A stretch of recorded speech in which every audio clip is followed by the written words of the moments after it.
তারা যখনই বসতে রাজি হবে, এটা যদি আজকে হয়, আজকেই আমরা বসতে রাজি আছি। আজকের থেকে আন্দোলন করার আর কোনো প্রয়োজন নাই।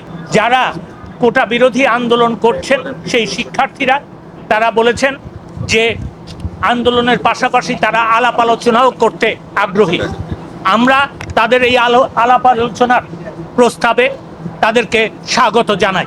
তারা যখনই বসতে রাজি হবে, এটা যদি আজকে হয়, আজকেই আমরা বসতে রাজি আছি।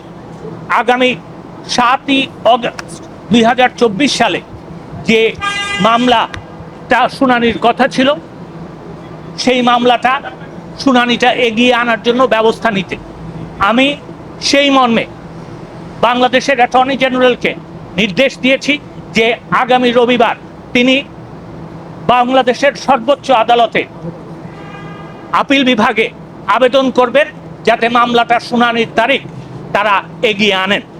এই প্রস্তাব মাননীয় প্রধান বিচারপতির কাছে যাবে।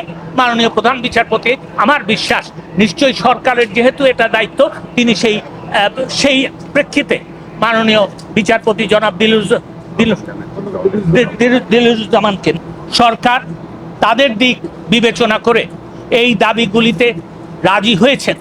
আমার মনে হয় আজকের থেকে আন্দোলন করার আর কোনো প্রয়োজন নাই।